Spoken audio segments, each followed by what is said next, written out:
I am Thank just you. in awe of your work, and so is Stephanie, and we are honored to have you on our platform.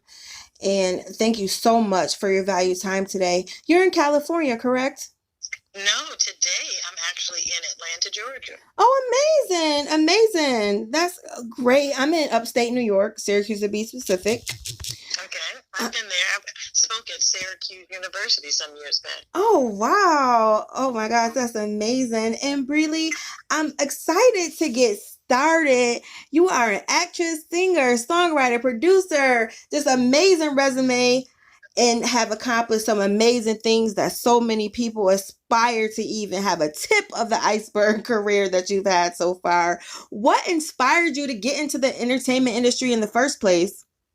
You know, as a child, I sat in the pews at church, and I would watch the choir, and I would cry to my grandmother, whose name is Etta May, and I would say, "Mom, I want to go up there." She's like, "No, you're too little. You can't join yet."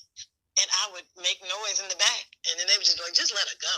And I would literally go and just stand on, like, up to the choir stand and just stand there. And to hear the applause and see people praising the Lord, like, because of the singing and the music, that's where I think I initially got the bug. I was bit by the bug, I guess. And they allowed me to join the angelic choir by the time I turned 4. And I also sang my first solo at that time. So I think it was just knowing that I had something, or I felt something that connected me to the music, that I thought I could move people.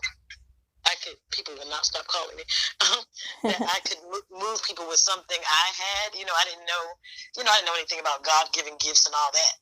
I just knew that, hey, I can do that, and I can make these people clap and be happy. So Yes.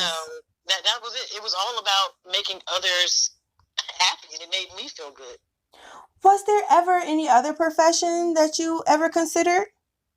Do you know that it's always been entertainment for me? When I was growing up, my mom would say, "What are you going to be when you grow up?" And I would say, "A singer." And she'd say, "Where's your real job? What's going to be your real job?" And I said, "An entertainer," because I thought, more letters in the word, bigger word, maybe they make more money. I don't know. And she said, "No, your real job, baby. Like, where you going to go and get a check, And I was like, oh, I could tell she was kind of pushing me off my square. So I said, "Oh, I'll be a police officer like Daddy. And so she was like, "Oh, that's nice, But I was just saying words at that point, because I could tell the energy I was getting was not what I was choosing, wasn't happy. So I always tell that story. And my mom, knows my heart in telling me not to put her down, but Right. to empower other parents. When you're asking your children, what are they going to be when they grow up? Believe them. Because they are telling you, like, they just came from Jesus just a little while ago. They know who they are. They know what they want to do. They know why they came. They know their assignment. It's circumstance and situation and school and teachers and parents and aunts and laws that get people off the mark of why they were sent to earth to do something. Wow, thank you for sharing that. It's definitely not to put any parents down, but to, empower them, educate them to listen to their children. It's definitely not putting them down at all. For you, Brely, what has been some memorable moments in your career that you're extremely proud of yourself? Proud of myself?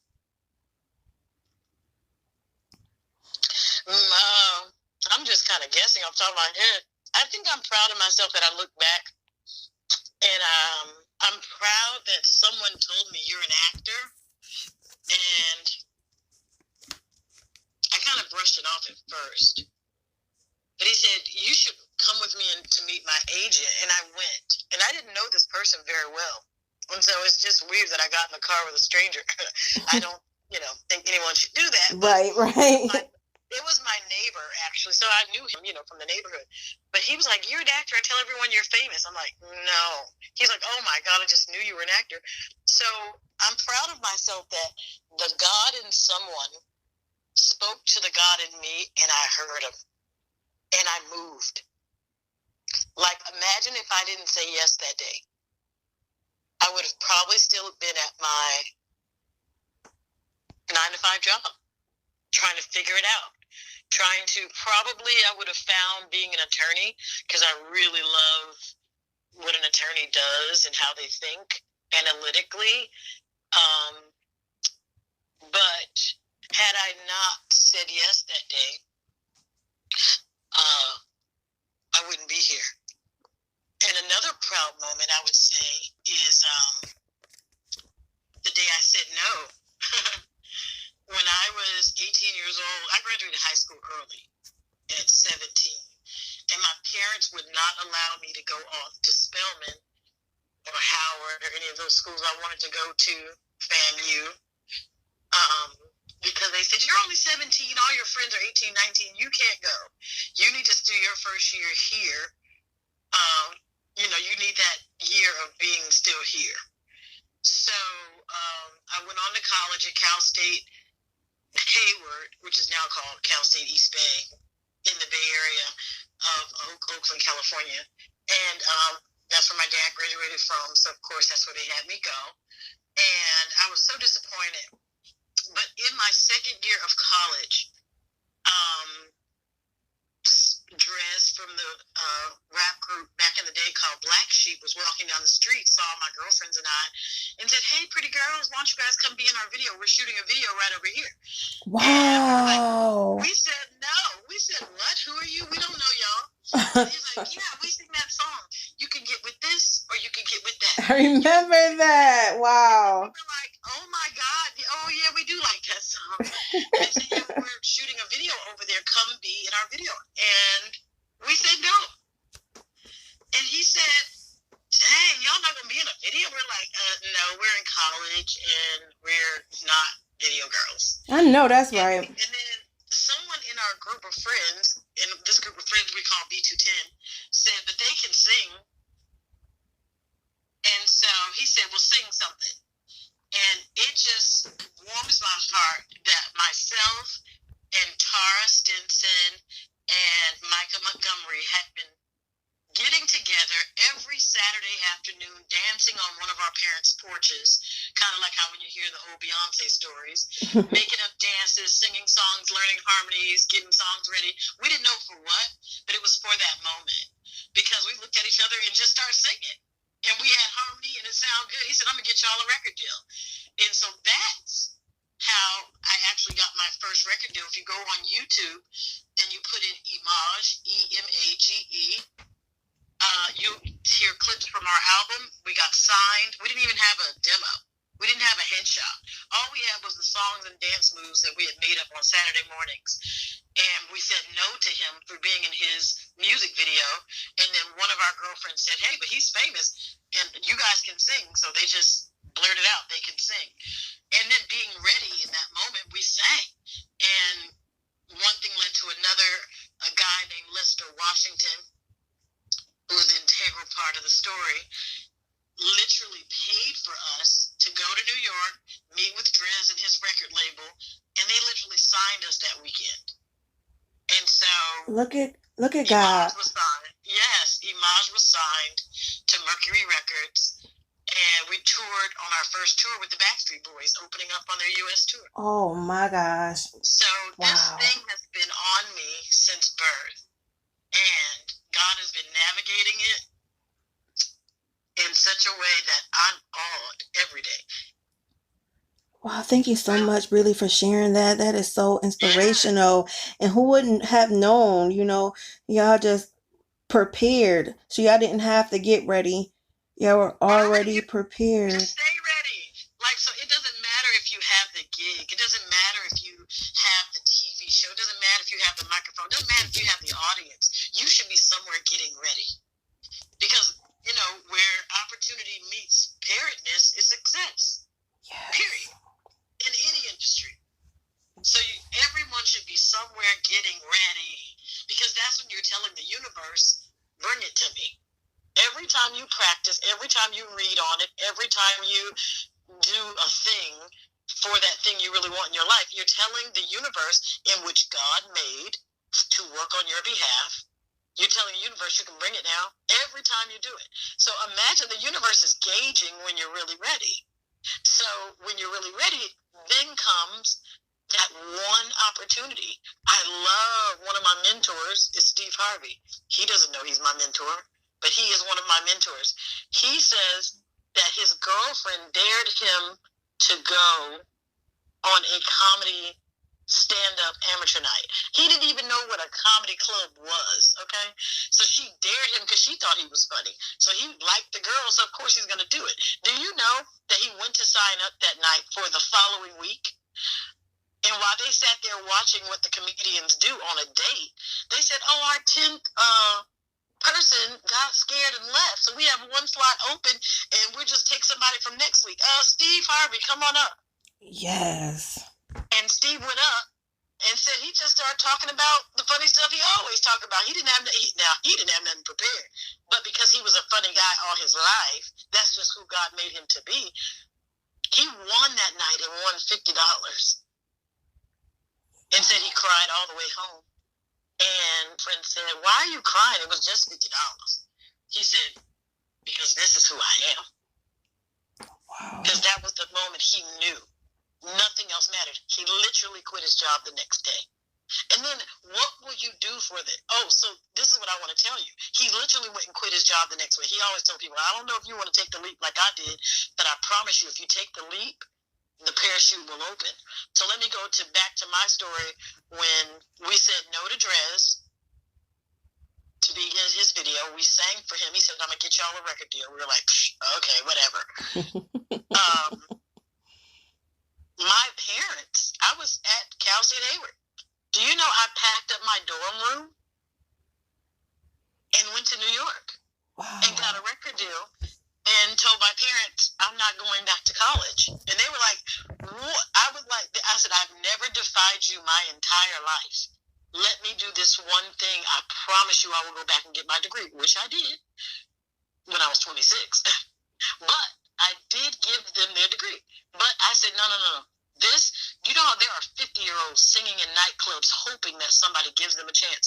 There's no way I'm going to not get on this airplane. And I defied my parents that day. And they just had to look at me like I was crazy, because I was. So sometimes we got to be crazy. Sometimes you got to be out of your mind believing God. Yes. So you can't even introduce a child to God and then try to hold their faith back. It don't work like that. It definitely don't. You walked in your divine purpose of what you were meant to do. That's it. That's why my parents, they were upset but didn't really know how to be, because I was using the faith that when I was 4 years old, you were taking me to church. So now I got this faith, and I see something, and my heart is connected to it. I'm going. And it's the best thing I could have ever done. I've had experiences and have met people. I've had a wonderful, wonderful life. Wow. What was it like working with Oprah? How was that? So, the truth is, I met Oprah in, I want to say, April of 2017 or 18. Maybe it was 18. 18 must have been. April of 18. Met her at a charity event for Minnie's Food Pantry in Dallas, Texas. And met her because she said on the mic, I want to meet some people. Who's going to come up here and give to this organization? Come tell me what you're going to give. So people began to get in the line, and the people were saying, I would like to give $10,000. I would like to give $100,000. I would like to give $75,000. I would like to give, and I said, Mommy, I got to go give. My mother went with me. And she said, girl, we ain't got that kind of money. I said, I know, but there's no way I'm in a room with Oprah and I'm not going to meet her. Right. And I don't know. So I was like, Jesus, what can I do? I don't have money. So I got in line, and another girlfriend of mine came and got in line with me, Arian Simone. and Arian went ahead of me. And Arian gave $5,000, so I felt, ooh, okay, that's down in my range. I might can handle that some kind of way. So I got up, and still I didn't have that even in my pocket. So I got up and said, I will give. First of all, I called her Auntie Oprah on accident. That was before she said, don't call her Auntie. And I said, I would like to give $10,000 over the next 10 years to this organization, $1,000 a year. And because I knew I could do that. I wouldn't be lying. You know what I'm saying? Right. I can give $1,000. I can figure that out. That's $100 a month. Mm-hmm. And she said, and what else? And I couldn't believe she said, and what else? Like, oh, I don't heard you. I didn't hear you say that to nobody else. I said, when I play you in your autobiography, I will give that check to this organization. And the crowd went crazy. And she looked me in my eyes and said, believe it. She like literally like the Holy Spirit just came out of her mouth and said, believe it. And my mother said, do you realize what you just said? That you was probably going to get the biggest check you could have ever made in your life back to an organization. I said, yeah, but I don't know why I feel so confident about it. When we got to the after party, a lot of the millionaires that were in the room were like, so are you going to produce this? Because I would love to produce on it with you. And I said, oh, God, you let me give the acting check away. The producing check I can keep. I love it. Come on, Jesus. Come on, Jesus. So that I am still manifesting. And talking about it in this way brings it back up for me. Wow, I'm getting chills. That's an amazing story how you met her. How did you get involved with Ambitions? So now we're all the way down to, what is it, maybe November of, no, it might be in November of 18. I'm working on a TV show series, my first series regular called Last Call on Bounce with Roger Bobcat Films. And we're on set. You know, I'm excited. I'm on a series regular, on a sitcom. We're making people laugh. Gonna work, be funny every day. Yeah. And I remember walking to the lunchroom on break, and someone looks at me, a gentleman who was handsome. I said, he's fine, okay. He's like, how you doing? I said, how you doing? And I just kept, moving on. And so George Pierre, the prolific casting director in Georgia, says, Brely, somebody wants to meet you in my office. I said, oh, who is this want to meet me? So it's the guy. And so I was like, oh, hi. And he's like, when you walk past me, man, you look like this character named Rondell that I'm looking for. I said, oh, no, I am Rondell. I said, where's the side so I can just read it for you now? I got 30 minutes left on this lunch. I'll read it for you now. And he was like, well, hold on. I said, I ain't scared of nothing. Give me the lines. And he was like, first of all, Rondell ain't scared of nothing. I said, I know because I'm telling you I'm Rondell. Don't even ask me why I had this kind of boldness that day. I don't know. I don't usually attack things like that. So they said, don't know. He said, no, I'm going to give you the lines today. I'm going to come back tomorrow on your lunch break and you're going to read for me. And I said, okay, his name is Benny Boone. Everybody knows him for all of his directing and music video directing. Yeah. So he came back with Sheila Ducksworth from Will Packard's office, and I literally got the part in 30 minutes after reading for it. Wow. But I got that part by being nice. Like, I got the part by saying hello to someone walking down a hallway. You know what I'm saying? Like, I think I got the part then. I think getting the, reading for the role was like the cherry on top. But walking by, saying hello, being my most authentic self, noticing that he was fine and being like, hey, okay. I didn't have to do no more, And then being the I am Rondell, it was done. It was done in the spirit. So that's how I got that. So I always asked people who worked at OWN Do you think Oprah remembers me from a few months ago when I told her I would play her in her autobiography? And they said, oh my God, I bet she does, because she doesn't forget anything. He said, and someone told me, moreover, Oprah sits at her desks and approves every single actor that's on every single show that's on OWN herself. So trust that she has gone to your Instagram page, gone to your website, that she knows who you are before she says yes. Wow. So I'm almost positive that she connected those dots. So I never know. I haven't seen her since. And so I haven't been able to ask. But that's our story. Wow.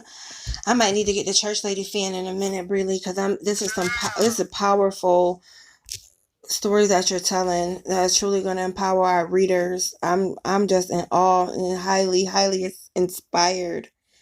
Wow. How has it been for you filming during the pandemic? It has been different, but still normal. Because I came to this earth to do something, and ain't no pandemic gonna stop me from doing it. I have worked from the day they called it closed till now. I literally was in the very first production to go back up in Atlanta called Terror Lake Drive. We shot that weeks later with having COVID test every day. Everybody being super, careful of one another, making sure you went back home and quarantined every night.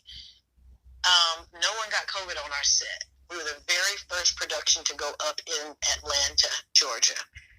And I have literally worked every month since, whether it be in California. Then I went to California and did like 3 shows. And now I'm back in Atlanta working. So I have not stopped, not one bit. Praise God. Praise God. What a blessing. What are some memorable moments you had on set of Family Business? Where should I start? Can't wait to hear. The sex scenes with Junior or the slap from Chippy? I don't know. Honey, acting alongside of Valerie Pettiford is a gift. They could have decided not to pay me, and I would have taken that gift. She is a master class on 2 feet. She's masterful at her gift, and it's so fun to watch and be a part of. My God. Wow. I love it. What is the best advice you ever received as an actress? Queen Latifah. The first and best advice I'd ever received. We were on the set of Just Right. It was my very first time being on a big budget anything. And I was doing my one scene with her that I had at the time. I went there as coworker 1. And after this scene, we did like 12 times. And I was like, oh, why are they making us do this over and over again? Like, am I messing up? Am I saying the line wrong? She's like, no. I said, well, why do they keep saying back to 1? She said, because they're getting it from different angles. She said, boo-boo, just keep being you. That's how you got here. I said, what? Keep doing you. That's how you got here. And those words have been the most valuable to me. Because if everyone could know that, if you would just tap into you, like your fingerprint is authentic to you for a reason, because can't nobody do you like you. And when you realize that in any industry, you can blow. Yes. In your own blow up. So my blow up may not look like people's blow up, but that don't mean I'm not blown up. You know what I'm saying? Exactly. So I've worked consistently since the day I said yes, and since the day I said no. And I have fed myself by my gifts alone. There were times where I got scared and went and got a job in between. And God was waiting on me to come back to myself. And every time I came back to myself, he had something for me. And then I said, you know what? I'll never work another 9 to 5. Because somebody will always hire you to live their dream. If you don't go live yours, absolutely. And I believe there's a place in this world for quote unquote worker bee people, not to put them down, but sometimes you guys are of service. And maybe that's what God puts you here to, like, own that. I'm here to serve. Like, something about serving someone's dream turned me on in banking and in stores and wherever you work. But if that does not float your boat, I say quit your job today. Amen. Today. Don't waste another heartbeat. Don't do it. Yes, you got to do what you love. And that gives you fulfillment. That's why you're here. You're on assignment. You are on assignment. It's ironic, Brely, because I had posted on Facebook earlier how I had an amazing interview with Jesus Christ. And I've interviewed tons of celebrities throughout my career, and I was born to be a journalist, what I always wanted to do. And I love amplifying voices no matter what someone's title is. But I'm always listening to people, how they came from nothing and made so much of themselves, like you being such a one. Is so powerful because people really be inspired when during these times they feel hopeless or discouraged, and trying to figure out where to light at the end of the tunnel. I'm so empowered just speaking with you today. It is a huge honor, more than I can even tell you. I'm just grateful to be one of the many that you spoke to, and that something sparked something in you, something in your readers that I said, especially on a day where, do you understand, for the last 3 days I have not had a voice at all.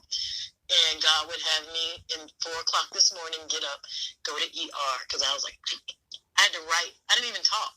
I had to write on a piece of paper, I cannot swallow, I cannot speak. Oh my gosh. And so I have been in the hospital all day, and they released me after some meds and getting some fluids back in my body. Like, you know, us as actors and singers, performers, like, our body is our instrument, and so we're constantly using it. I just hosted Jamal Bryant's 50th birthday a couple of days ago, and I guess it just took everything out of me, flying and getting right off the plane doing that.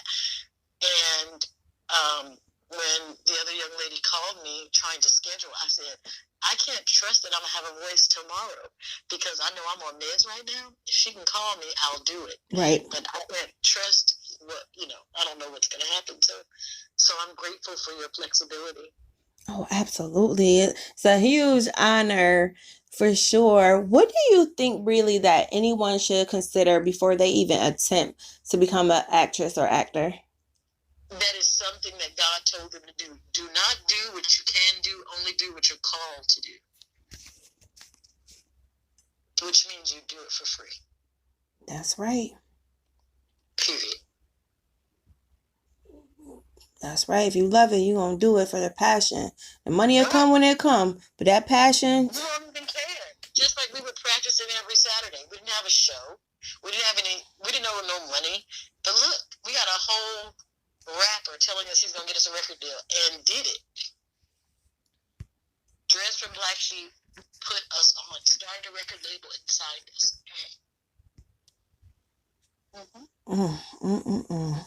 Amen. Yes, definitely do it for the love and passion, for sure. What do you want your legacy to be in this business? Oh gosh. I want my legacy to be one that put others on, that was like incredible at opening the gate to tell the true acting class that's called What They Didn't Tell You in Acting Class. Because I'm about to tell people the stuff that they didn't tell me. Like, now y'all knew this stuff. Why didn't nobody tell me? So I want to be the one who lit other candles so that I shine brighter, because I lit somebody else's candle. It doesn't take no shine from me. It actually makes me shine brighter. So yeah, I'm on the path of illuminating others. Wow. Well, I feel illuminated today.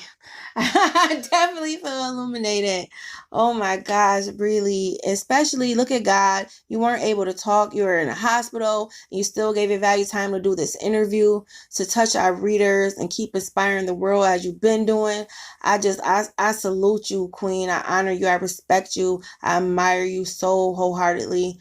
Oh my gosh, you're very welcome and thank you and continue speedy recovery, positive vibes sent your way. Yes. Yes, please enjoy the rest of your day. I'm sending love from New York State there to Atlanta. I'm hugging you. Ooh. Yes, hugs and love. Thank you so much, Brely. I can't wait to get this article published. I can't wait. Y'all send it to me now. Absolutely, I promise. Thank you. Okay, take care. Bye bye.